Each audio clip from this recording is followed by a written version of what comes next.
조간 브리핑.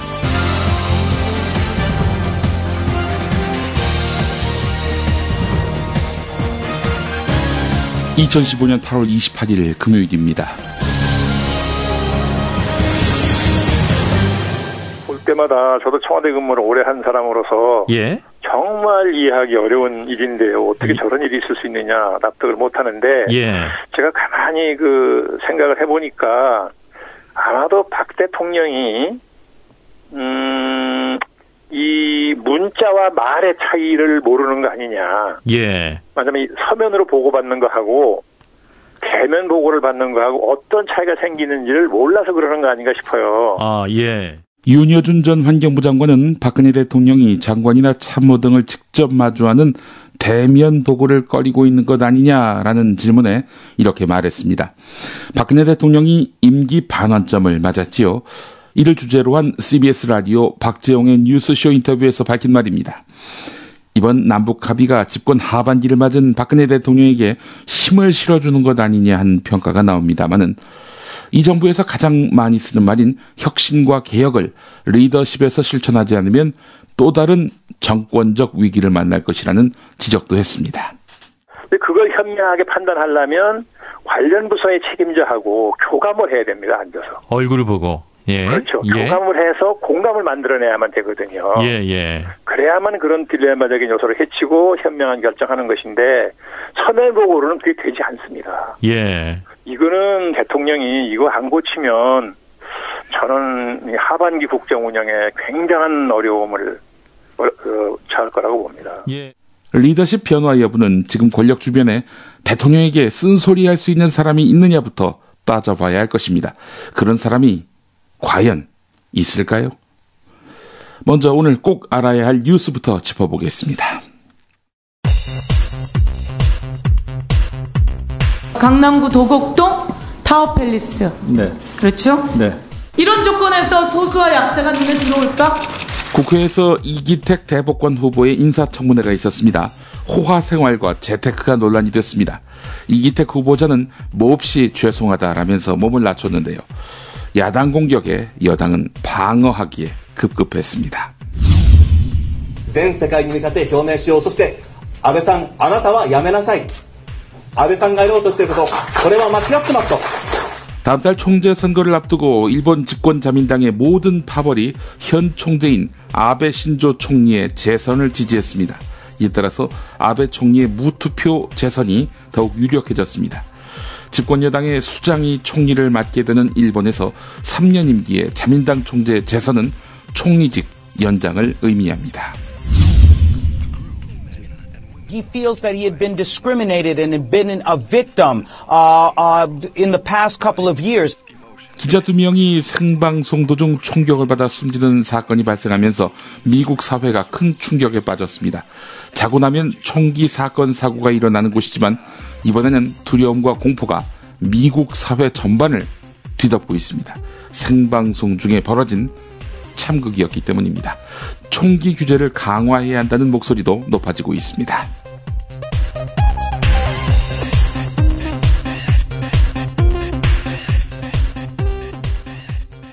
김용민의 조간 브리핑, 국민TV 회복을 바라는 조합원 모임, 컴백홈 대리운전, 빌라데미의 공동 제공입니다. 안녕하십니까. 미디어 협동조합 국민TV 노지민 PD입니다. 방송으로 매일 인사드렸던 조합원 여러분을 38일째 뵙지 못하고 있습니다. 그 시간 동안 국민TV의 이름에는 사퇴라는 단어가 붙기 시작했습니다. 혹자는 국민TV의 한계가 드러났다고 말합니다. 혹자는 국민TV의 회생이 불가능하다고 확신합니다. 대의원 여러분, 이러한 편견을 깨주십시오. 분열로 망하는 진보가 아닌 치유할 줄 아는 성숙한 조직이라는 것. 공정방송을 향한 국민적 열망이 한낱 바람이 아니라는 것을 증명해 주십시오. 국민TV의 미래에 새로운 숨을 불어넣어 주십시오. 내일 오후 1시 마포구청 대강당에서 열리는 국민TV 대의원 임시총회. 국민TV의 새로운 도약을 함께해 주시기 바랍니다. 대리운전 상식 퀴즈! 첫 번째 문제 나갑니다. 서울 경기권에서 안 가는 곳 없이 무조건 갈 수 있는 대리운전은? 정답! 네, 하체 왁싱님 정답은? 컴백홈 대리운전. 스마트폰으로 기사님 별점과 후기를 보고 부를 수 있는 대리운전은? 정답! 네, 하체 왁싱님 컴백홈 대리운전. 정답입니다. 이제 모두 아시겠죠? 대리운전 생각날 땐 기억하세요. 컴백홈 대리운전. 제주도 귤밭 한가운데 별장을 통째로 빌려드립니다. 빌라 데미에. 방문 열면 보이는 한라산, 7분 거리의 협재 해수욕장, 마당 앞 바비큐 파티까지 반려동물도 행복합니다. 제주 한경면 저지 11길에 위치한 빌라 데미에. 가장 제주다운 제주의 집 빌라 데미에로 여러분을 초대합니다. 자세한 정보는 페이스북 검색창에서 빌라 데미에 또는 010-7536-6465 010-7536-6465로 구하실 수 있습니다. 네, 오늘 경향신문 6면에 박성진 경향신문 정치부 기자의 기자 메모부터 짚어보겠습니다. 조상호 국방부 군 구조개혁 추진관이 어제 한국국방안보 포럼 세미나에서 이런 발제를 했다고 하는군요. 한국군은 핵 억제 전력을 4개 축 개념으로 확대했다. 사실 기존에는 3개 축이었거든요. 잠수함 발사 탄도미사일, 그리고 대륙간 탄도미사일, 그리고 전략 폭격. 이렇게 말입니다. 근데 여기에 하나 더 추가했다는 거죠. 그게 뭔가 봤더니 참수 작전이라는 겁니다. 참수. 목자르는 참수 맞습니다. 참수 작전은 북한이 핵무기를 사용하려는 징후가 보이면 핵무기 승인권자인 김정은 노동당 제1비서를 미리 제거해서 핵무기를 사용하지 못하도록 하는 개념입니다. 말하자면 수뇌부를 제거함으로써 핵무기 발사를 못하게 만든다는 거지요. 자, 그러나 참수작전은 요즘 이슬람 국가 IS의 잔혹한 참수 행위를 연상시킵니다. 북측으로서는 최고 존엄인 김정은 제1비서의 목을 자르겠다는 그런 의미로 받아들일 만합니다. 지금이 어떤 국면입니까? 남북 고위급 접촉 합의문에 잉크도 채 마르지 않은 시점 아닙니까? 이런 점을 감안한다면 참으로 무책임한 발언입니다. 게다가 군 장성이 작전 내용을 공개하는 것도 문제입니다. 사실 작전은 모호할 때, 상대방이 알아차리지 못할 때 적에게 더 큰 두려움을 주지 않습니까? 북한은 어떤 반응을 보일까요? 최고 존엄이 사라지면 즉각적이고 자동적으로 핵보복에 나서는 소위 파괴보장을 준비할 가능성 있지 않을까요? 핵이 한반도에서 터지면 이거 모두에게 참극이 되지 않겠냐 이 말입니다. 작전을 다 까고 말이죠. 예. 중앙일보 기사 보겠습니다. 13면 실린 기사인데 전 대북심리전 부대 간부 인터뷰입니다. 요즘 그 음악 방송을 내보낸다는 거 아닙니까? 나훈아의 고향역, 태진아의 삼호곡 같은 흘러간 옛 노래를 트는 경우가 과거에는 많았는데 고향에 대한 향수를 일깨우거나 민족적 정서인 효를 강조하는 노래가 심리적 동요를 일으킬 것이다. 아마 이렇게 판단했기 때문일 겁니다. 최근 재개된 대북방송은 아이유의 마음과 빅뱅의 뱅뱅뱅 같은 최신 가요를 많이 튼다는 겁니다. 북한의 2030 세대에게는 파급력이 셌을 것이다. 이렇게 말하고 있는데 아이유 노래와 현영철 총살 소식, 이게 북한 병사의 마음을 흔들었다는 것이 중앙일보 기사의 제목입니다. 쿼터가 없습니다. 아이유 노래가 어떤 파급력을 미쳤는지 그 내용은 없습니다. 대북방송이 북한 군인에게 큰 영향을 미친다는 점을 강조하기 위해서 추정해서 말한 것 같은데 신문이 사실만 보도해야지 의도성을 다 노출해가면서 말을 지어내는 거, 신문 기사의 기본 요건에도 해당하지 못하는 것입니다. 자, 정부와 새누리당이 내년도 국방 예산을 대폭 늘리기로 했습니다. 자, 그러나 사회 간접자본 예산에 대해서는 당정 간 시각차가 있어서 진통이 예상된다고 하는데요. 북한의 비무장지대 지뢰 도발 사건을 계기로 해서 접경지역, 그러니까 북한과 마주하는 지역의 전투력과 대잠수함 전력을 강화함으로써 MB정부 시절인 2010년 이후 매년 2에서 6.2% 수준이던 국방 예산 증가율이 군 당국의 수건인 7% 수준을 넘어설 것임을 예고한 셈입니다. 능률적인 한반도 평화 관리를 통해서 군비를 축소하는 노력은 기울이지 않고 북한과의 갈등을 고조시키면서 국방 예산을 늘리는, 네. 이로써 정말 써야 할 곳에 제대로 예산을 쓰지 못하는 이런 정부, 이 잘하고 있는 건가요? 서울신문 일면 기사 소개해드렸습니다. 경향신문 일면으로 가보겠습니다. 화상경마장 건물에 키즈 카페 지으라고 12억 지원. 미래창조과학부의 황당한 창조경제, 이런 제목의 기사입니다. 미래창조과학부가 창조경제 사업 명목으로 서울 용산 화상경마장 건물 안에 키즈 카페 성격의 복합문화공간 설치 사업에 약 12억 원을 지원한 것으로 나타났습니다. 이 공간은 학교 앞 도박장 논란이 있는 용산 화상경마장의 이미지를 친근하게 만들겠다면서 마사회가 추진하고 있는 사업인데요. 미래창조과학부는 화상경마장의 이미지를 좋게 하기 위해서 창조경제라며 국가 예산을 투입한 셈입니다. 당연히 지역 주민들이 좋아하겠습니까? 반대하지요. 이에 대해서 미래창조과학부는 지역 주민이 반대하는지 몰랐다, 이렇게 말했다고 합니다. 입학 성적 조작 의혹을 받고 있는 서울 하나고등학교에서 교원 채용도 위법적으로 이루어졌다는 의혹이 제기됐습니다. 어제는 남학생을 보다 많이 뽑기 위해서 성적 좋은 여학생의 성적을 조작해서 떨어뜨렸다는 그런 의혹이 제기되지 않았습니까? 공개 채용 절차 없이 이사장 면담만으로 교사를 채용하거나 정교사와 기간제를 구분하지 않고 채용하는 등 이사회 회의록으로 확인된 경우만 30여 명에 이른다고 합니다. 이 같은 사실은 김경자 서울시 의원이 하나고등학교 개교 이후에 열린 이사회 회의록을 모두 분석한 결과 밝혀졌는데, 교사 채용과 면직에 관한 사항은 이사회를 거치도록 돼 있습니다. 이근표 서울시 교육청 교육정책국장은 공개 채용 절차를 거치지 않은 것은 사립학교법 위반이다. 학교의 시정조치와 함께 징계 요청을 할 수 있다라면서, 다만 임용된 교원은 무슨 죄가 있습니까? 이 임용된 교원에 대해서는 법적 판단이 필요해서 법적인 해석을 받고 있다, 이렇게 말했다고 하는데요. 보니까 입시 부정, 회계 부정, 교과 과정 부당 운영, 이런 이유만 충족된다면은 교육감이 자사고 지정 취소를 할 수 있다고 하는데 말이죠. 서울교육청은 특별감사가 시작되면 성적 조작과 교원 채용 비리, 학교 폭력 축소, 성폭력 의혹 등을 종합적으로 들여다볼 계획입니다. 어제 이 시간에 MB정부 시절 요직 인사의 아들이 학교폭력 가해자다, 이런 주장을 소개해드린 바 있는데요. 그 의혹의 당사자가 바로 이동관 전 청와대 홍보수석의 아들이었다고 하는군요. 한겨레 신문으로 가보겠습니다. 교육부가 사회적 배려 대상자를 위한 대학의 기회균형 선발을 정원 외 전형뿐 아니라 정원 내 전형으로 확대하도록 유도하겠다고 밝혔습니다. 자, 이에 대해서 수도권 대학들은 모른 채 하고 있다는 겁니다. 특히 서울대 같은 일부 대학은 관련 사업을 통해 많게는 수십억 원의 정부 예산을 받으면서도 지난해 정원 내 모집에서 사회적 배려 대상자나 사회기여자를 단 한 명도 뽑지 않았다는 겁니다. 미화원 자녀에게 확대하라, 이런 주문이 있었음에도 불구하고 수도권 대학 모른 채 했다는 건데요.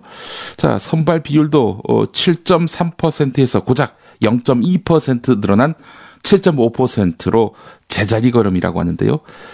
서울대가 1위하고요. 고려대, 이화여대, 서강대는 그나마 1% 미만이라고 합니다. 기회균형을 늘린 학교, 비수도권이 상당하다고 하는데 말이죠.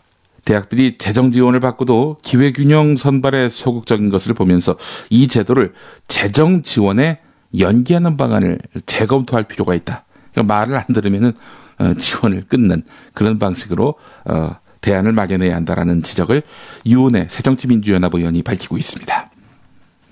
서울신문 8면으로 가보겠습니다. 4년제 일반대학의 재적생이 사상 처음으로 감소했습니다. 재적생이라고 하는 것은 그 학교에 몸담고 있는 학생을 말하는 거지요.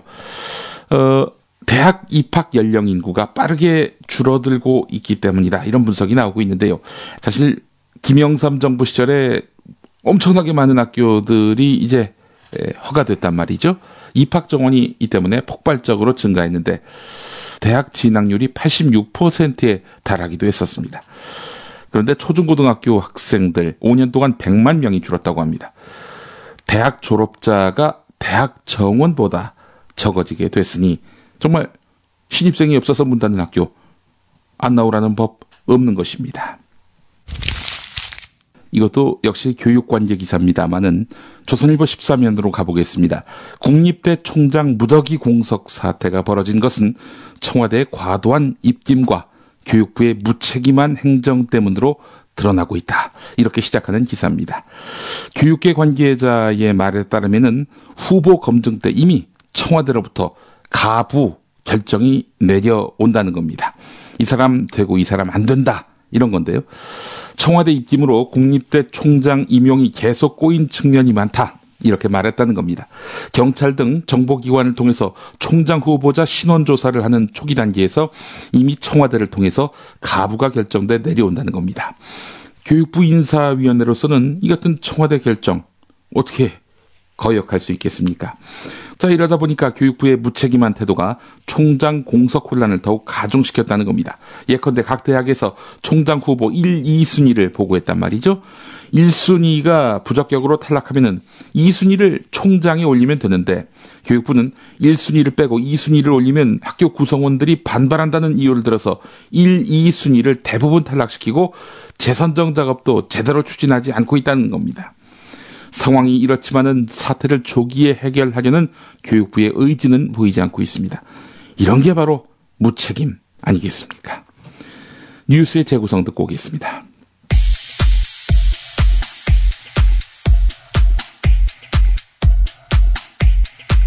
정종섭 행정자치부 장관의 총선 필승 건배사로 파장이 확산되는 가운데 김무성 새누리당 대표 또다시 주어가 없었다고 강조. 좀 잘못된 일이죠. 또 본인도 금방 잘못했다고 생각을 했고, 그런데 이제 굳이 변명하자면은 새누리당이라는 말은 안 했습니다. 새누리당이라는 말은 안 했습니다.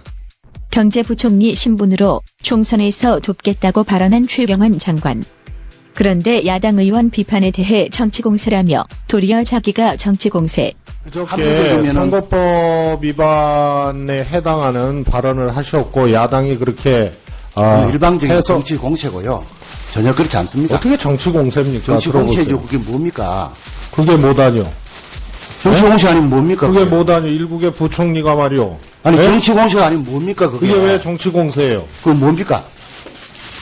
그렇게 오만한 자세를 가지니까 왜 오만합니까? 오만한 거죠. 그게 뭐예요? 근거 없는 그 사실무근의 얘기를 하는데 왜 사실무근이에요? 그게 무슨 사실이 가능한 그 근거가 있습니까?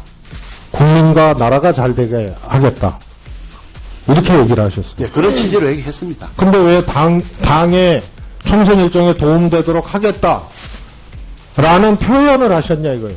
저는 누가 표명할 생각이 전혀 없습니다. 그 부분에 대해서는. 제가 당원 아닙니까? 당원이 그 당 행사에 가서 한 얘기는 저는 그거는 선거법상 그런 적용은 안 받는 걸로 그렇게 알고 있습니다. 그래서 당에 가서 당의 이로운 발언을 한 게 뭐가 문제냐는 최경환 당원의 항변은 2007년 노무현 대통령이 자신을 지지하는 사람들 앞에서 했던 발언을 떠올리게 하는데 그 당시 최경환 당원이 속했던 한나라당은 헌법 수호 직무를 이행하기는커녕 헌법을 짓밟고 있습니다. 한나라당은 노무현 대통령의 어제 참여정부 평가 포럼에서의 발언은 한나라당 후보의 낙선을 노린 것으로 공무원의 중립 의무 위반이자 사조직을 이용한 선거법 위반이라며 선관위 고발 등 모든 조치를 검토해 대응하겠다고 밝혔습니다. 한나라당을 발끈하게 만든 노무현 대통령 발언은 무엇이었나? 만일에 한나라당이 정권을 잡으면 어떤 일이 생길까? 민주주의의 일반 원리로 보면 정권은 왔다 갔다 해야 합니다. 그럴수록 민주주의가 점차 발전하는 것이죠. 그런데 막상 그렇게 되면 어떤 일이 생길까 생각해 보니까 이게 좀 끔찍해요. 그러니까 한나라당이 무슨 일을 할까 이것을 예측하자면 한나라당의 전략을 보아야 하는데 한나라당의 전략이 무엇인지 알 수가 없습니다. 책임 있는 대안을 내놓는 일은 거의 없고 앞뒤가 맞지 않는 주장과 행동 그리고 말과 행동이 다른 주장이 너무 많아서 종잡을 수가 없고요. 한 가지 분명한 것은 무책임한 정당이라는 것은 분명합니다. 그동안 참여정부의 정책 중에 한나라당이 반대하고 흔들지 않은 정책은 거의 없습니다. 그러나 끝까지 반대한 정책도 거의 없습니다. 정부 정책이 나오면 온갖 이유를 들고 나와서 반대하고 흔들고 하다가 막상 정책을 심의하고 표결할 때는 슬그머니 물러서서 찬성표를 던집니다. 그리고 아무 일도 없었던 것처럼 행동합니다. 반대를 위한 반대, 흔들기 위한 반대를 한 것이죠. 그 결과 대부분의 정책은 참여정부의 정책대로 가고 있습니다. 참으로 무책임의 모범을 보여주고 있습니다. 새누리당 정치인 여러분들 발끈하지 마세요. 새누리당이라는 말은 안 했습니다.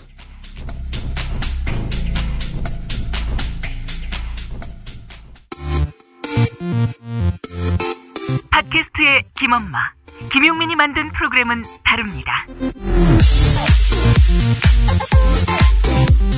김용민 브리핑, 관훈 나이트클럽, 나는 꼽살이다, 정영진 체육의 불금쇼, 쇼 개블리. 그의 프로그램은 허투루 나오는 법이 없습니다. 김용민 팟캐스트 광고 요청 홈페이지는 yongminc.kr, 용민c.kr. 전자우편은 김용민 PD @gmail.com입니다. 광고비의 가치를 아는 팟캐스트, 김용민 팟캐스트에 광고하세요. 용민c.kr. 좋은 방송으로 보답하겠습니다. 김용민이 전해드리는 조간 브리핑. 이른 아침 조간신문 핵심 기사를 훑어보는 시간, 김용민의 조간 브리핑.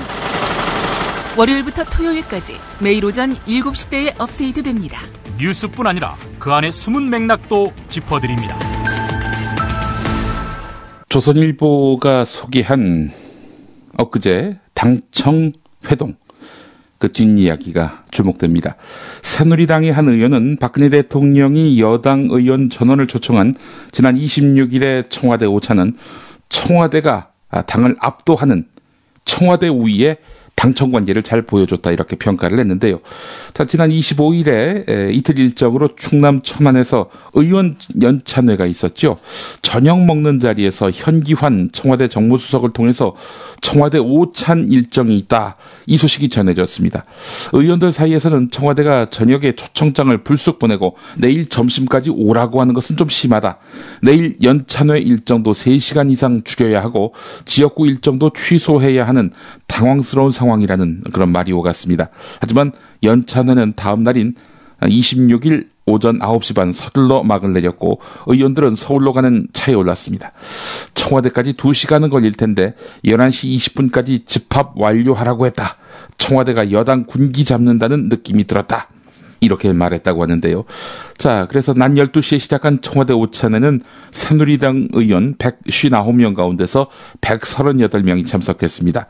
사퇴 과정에서 박근혜 대통령에게 배신의 정치라는 말까지 들었던 유승민 전 원내대표도 모습을 보였는데요. 박근혜 대통령은 행사장에 들어와서 헤드 테이블에 바로 앉았는데요. 퇴장할 때까지 한 차례도 다른 의원들이 앉은 테이블을 찾아가지 않았습니다. 지난 1월 여당 의원들과 모였을 때와 달리 의원들과 개별 인사도 나누지 않았습니다. 아무래도 유승민 전 원내대표의 퇴진 이후 뚜렷해진 수직적인 당청 관계를 상징적으로 보여주는 장면이라는 평가가 가능한 것이죠. 자, 지금 흐름대로라면은 새누리당은 청와대가 제시한 노동개혁 같은 4대 개혁, 남북관계 등의 의제를 내걸고 내년 4월 총선을 치를 가능성이 큽니다. 박근혜 간판을 갖고 내년 총선을 치를 가능성이 있다는 겁니다. 한 여권 관계자는 자연히 박근혜 대통령이 선거 전면에 나서는 모양새가 되고 선거 성격도 박근혜 대통령에 대한 중간 평가가 될 수 있다, 이렇게 말하고 있는데, 임기 한 1년 정도 남겨놓은 대통령의 중간 평가로 총선을 치른다. 아주 정치를 잘하지 않고서는 모험과도 같은 일인데 말이죠. 오늘 한국일보 일면 보니까 말이죠. 차기 대법원장 임명이 곧 있을 예정인데, 자, 이렇게 되면은 보수색채의 대법원이 앞으로 8년은 더 갈 것 같다, 이런 내용이 소개되고 있습니다. 다음 달이면은 취임 4년을 맞는 양승태 대법원장의 임기는 2017년 9월까지입니다. 대법원장 임기가 6년이죠. 후임 대법원장은 임기가 5개월 남은 상태에서 박근혜 대통령이 임명하게 되고, 새 대법원장의 임기는 2023년 9월까지가 됩니다. 대통령 임기가 5년임을 감안하면 차기 정부는 민주화 이후 처음으로 대법원장을 지명하지 못한다는 얘기입니다. 법조계는 87년 체제 이후 30년 만에 빚어지는 이 같은 사태로 지금도 보수색채가 짙은 대법원 체제가 최소 8년은 유지될 가능성이 높다 이렇게 보고 있습니다. 대법원장은 대법관 임명 제청권을 통해서 대법관 구성에 절대적인 영향력을 미치게 되는데 현실적으로 박근혜 대통령이 2년 뒤에 진보 성향 인사를 후임 대법원장에 지명할 가능성 있겠습니까? 향후 개헌 논의를 포함해서 대법관 구성의 다양화를 꾀하기 위한 제도적인 보완이 필요하다 이런 지적이 나오고 있습니다. 경향신문 12면으로 가보겠습니다. 국방부가 지난 1월에 제주 해군기지 군관사 공사장 출입구에 설치된 농성 천막을 강제로 철거했는데요. 행정대집행을 한 거지요. 자, 여기서 발생한 비용을, 그러니까 철거하는 데 들어간 비용을 강정마을 주민들에게 떠넘겼다고 합니다. 행정대집행에 나선 용역인원 1인당 52만 원에 달하는 인건비, 숙박비, 심지어 항공료까지 다 강정마을 주민들에게 떠넘긴 겁니다. 그 총합이 8,970만 원이라고 합니다. 강정마을에는 이 마을회를 파탄으로 몰고 가기 위한 것이라면서 강력하게 반발하고 있습니다. 이미 벌금 4억을 냈는데요. 평화롭게 사는 마을에 들어와서 여기다 군기지를 짓겠다 하면서 주민들을 내쫓으려 한 세력들. 이미 벌금 4억을 물게 하고 또 1억에 가까운 돈을 덮어씌우려고 하고 있다. 이게 바로 마을 주민들의 이야기입니다. 용역들, 항공료까지 다 물어내라. 국방부가 이러고 있다는 겁니다. 경향신문 10면을 보면 말이죠. 퇴직한 경찰서장 이야기가 나옵니다. 퇴직한 경찰서장이 자신의 딸이 운영하는 학원에서 술에 취해 행패를 부리고 그래서 신고를 받고 출동한 경찰관을 또 폭행하고 이렇게 해서 연행됐습니다. 이 사람은 총경 시절에 이 지역에 경찰서장을 지낸 인물입니다. 인천 연수경찰서는 59살 기혁 씨를 업무 방해와 공무집행 방해 혐의로 불구속 입건했다고 밝혔습니다. 딸이 운영하는 간호학원에서 고함을 지르면서 1시간여 동안 행패를 부린 혐의를 받고 있는데 그래서 딸이 이제 신고했단 말이죠. 자, 출동한 연수지구대 순경의 정강이를 걷어찬 혐의를 받고 있다고 합니다. 옛 직장에게 끌려가신 전 경찰서장 이야기입니다. 한겨레 이면으로 가보겠습니다. 빚으로 고통받고 있나요? 원금의 7%만 갚으세요. 장기 연체자들의 채무를 탕감해주는 주빌리 은행이 공식 출범했습니다. 이 은행의 공동행장은 이재명 성남시장과 유종일 한국개발연구원 국제정책대학원 교수인데요. 서울시청에서 주빌리 은행 출범식을 열었습니다. 채무자들의 빚을 탕감해줘서 그들의 존엄한 삶을 지키는 착한 금융운동을 시작한다 이렇게 선언했습니다. 이 주빌리라는 말이 뭐냐면요. 신에게 잘못을 고백하고 다시 돌아가겠다고 결심하는 기간을 일컫는 말입니다. 일정 기간마다 죄를 용서해주는 기독교 전통에서 유래가 됐습니다. 주빌리는 희년을 뜻하는 것입니다. 국내에서 금융기관과 대부업체의 돈을 빌려서 연체한 채무 취약계층은 한 350만 명가량 되는데요. 이 가운데 114만 명은 사실상 부채 상환이 불가능한 장기 연체자로 추정됩니다. 그동안 금융기관들은 돈을 빌려주고 오랫동안 갚지 못하면 채권을 손실로 처리하고 대부업체에다가 원금의 1에서 10% 수준의 헐값에 넘겨왔습니다. 자, 부실 채권을 싼 값에 사들인 대부업체들은 이를 받아내려고 이 빚을 지는 사람들을 혹독하게 추심해 왔다는 거지요. 자, 그런데 이 부실 채권을 이 주빌리 은행이 사들인다는 겁니다. 그리고 소각을 시킨다는 거지요. 주빌리 은행, 관심 있으신 분들은 주빌리 은행이라고 포털 사이트에 입력하셔서 들어가셔도 되고요. 전화번호가 070-8785-6127번. 기억하시기 바라겠습니다. 오늘자 동아일보를 보면은 참 혼란스럽습니다. 공공기관이 이제 지방으로 많이 이전하지 않았습니까? 한전 같은 경우 나주에 사옥을 만들었고 LH 같은 경우에는 진주에 만들었고 말이죠. 자, 그랬더니 인구 늘고 집값 뛰고 나주도 진주도 돈이 돈다. 이런 제목의 기사가 오늘 신면에 실렸습니다. 나주 배밭이 이 명품 첨단 도시로 바뀌었는데 나주의 빛가람동 같은 경우 하루 50명씩 전입한다는 겁니다. 상반기 땅값 상승률 전국 1위를 기록했다고 하는데요. 6대 낙후 지역이었던 경남 진주 같은 경우도 아파트가 속속 들어서고 활력을 되찾고 있다는 겁니다. 지역 경제가 활성화되고 세수도 당연히 늘고 에너지밸리, 부동산 서비스 메카 등 지역 특화 개발 프로젝트가 이어지고 있다고 하는데요. 온통 찬사 일색입니다. 자, 그런 동아일보가 말이죠. 2005년 5월 13일자에는 이런 사설을 실었습니다. 공공기관 이전은 노무현 대통령 철학을 쫓는 정권 차원의 사업이 아니라 국가의 대계다. 어떻게 하는 것이 업무에 가장 효율적이고 수요자 편의에 맞는지 객관적이고 과학적인 검증 절차를 밟고 국민의 합의를 구해야 한다. 수천 수만 명의 직원들이 삶의 터전을 바꾸는 일인 만큼 그들의 처지도 헤아려야 한다. 그렇지 않고 일방적으로 밀어붙일 경우 온 나라를 시끄럽게 했던 수도 이전 논란의 재판이 될 가능성이 있다. 국토의 균형 발전이란 명분도 퇴색될 수밖에 없다. 공공기관 이전은 결코 무리수로 밀어붙일 일이 아니다 라고 했던 동아일보였습니다. 자, 그런데 공공기관 이전했더니 인구 늘고 집값 뛰고 좋아졌다. 이렇게 이야기하고 있는 겁니다. 조선일보 오늘 16면도 보면요. KTX 날개단 정읍. 네. KTX가 정읍에 서지요.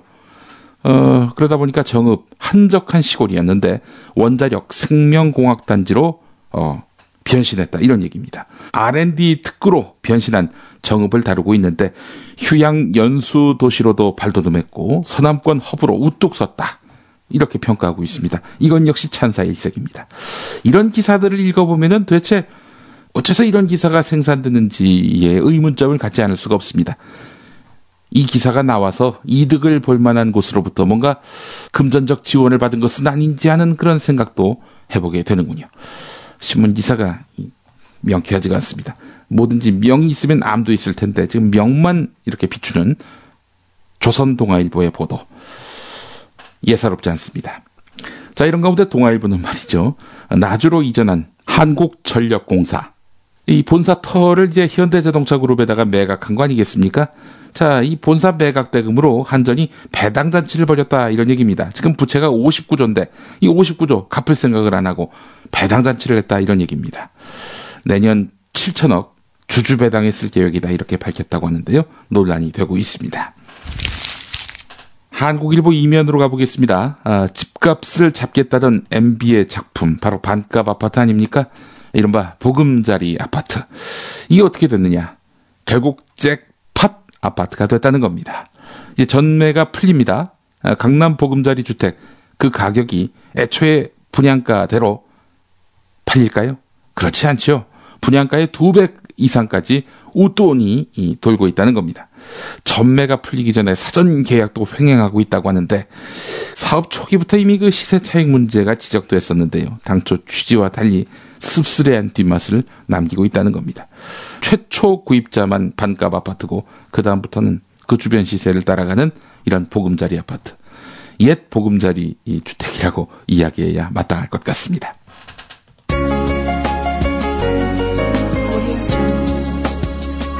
오늘의 날씨. 네, 오늘 전국에 가끔 구름이 많을 것으로 예상됩니다. 경기 남부와 충청 이남 지방에서는 대기가 불안정해서 아침과 오후 사이에 강수 확률 60에서 70%로 소나기가 오는 곳이 있겠습니다. 소나기가 내리는 지역에는 돌풍과 함께 천둥 번개가 치는 곳도 있다고 하니까 시설물 관리에 유의하셔야겠습니다. 낮 최고 기온은 26도에서 30도로 어제와 비슷하거나 조금 낮을 것으로 예상됩니다. 기상청은 당분간 내륙 지역의 낮과 밤의 기온차가 10도 내외로 크겠으니 건강관리에 유의하라고 밝혔습니다. 자, 오늘 김용민의 조간브리핑은 한국일보 30면에 실린 김옥희 연세대 사회학과 교수의 벌레 이야기 칼럼을 소개하면서 마무리하겠습니다. 어느 사회든 불안이 증가하면 그것으로부터 벗어나기 위한 제도적, 개인적 시도를 모색한다. 문제는 정치, 경제 개혁 등 제도적 대응이 무력하게 느껴질 경우 개인적 차원에서 기성 질서에 대한 문화적 반발 내지 공격성이 강화된다는 점이다.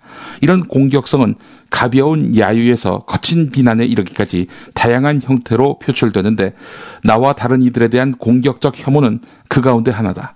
불안한 사회에 대한 불만이 특정 계층을 향한 크고 작은 혐오로 변한 것이 이른바 각종 충, 일배충 할 때 충도 충이죠. 이 충이라는 말이 등장하게 된 또 하나의 사회적 배경이 된 셈이다. 내가 우려하는 것은 다른 사람에 대한 공격인 혐오의 감정이 자신에 대한 부정적 모멸의 감정과 밀접하게 연관되어 있다는 점이다. 불안의 사회에서 다수의 사회적 약자들은 자신의 존재 가치를 부정당하는 모멸감을 빈번히 느끼게 된다. 정당하게 대우받지 못하고 업신 여겨지고 있다는 모멸감과 수치심은 자기 삶을 방어하기 위해서라도 결국 타자에 대한 혐오와 공격이라는 심리적 반작용으로 나타나게 된다. 다시 말해 타자를, 다른 사람을 벌레라고 부르는 것에는 나 자신도 벌레일지 모른다는 무의식적인 자괴감이 또아리를 틀고 있는 것으로 보인다. 네, 김호기 교수의 칼럼이었습니다. 얼마 전 국민일보 기사에서 인터뷰한 전문가는 북에 대해서 언제든 전쟁에 나설 수 있다라는 몇몇 예비역의 공격적인 글을 지적하면서 전쟁 불사론이 갖고 있는 그 안에 담겨진 사회에 대한 불만, 또 자기 실현의 제약에 대한 토로가 담겨 있다, 이렇게 지적을 했습니다. 그렇죠. 전통적으로 이 독재자들은 자신의 통치에 대한 불만을 외부에 대한 공격으로 치환시키는데 노력해 왔었고요. 다시 김호기 교수의 칼럼 마저 읽겠습니다. 이것이 바로 공동체의 위기를 상징적으로 드러낸다고 김호기 교수는 말하고 있습니다. 사회는 사람들이 모여서 더불어 살아가는 공동체다.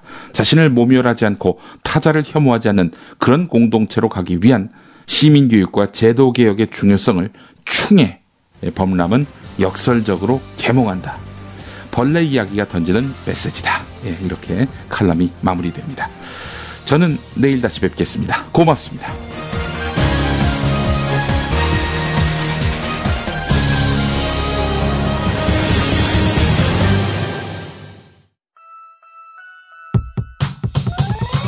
이번 방송 괜찮았나요? 작별의 여운 이렇게 표시해주세요. 다운로드하기, 댓글 달기, 구독하기, 별점 주기. 더 좋은 방송 만들어달라는 약속 이렇게 응원해주세요. 다운로드하기, 댓글 달기, 구독하기, 별점 주기. 기억하셨죠? 다운로드하기, 댓글 달기, 구독하기, 별점 주기.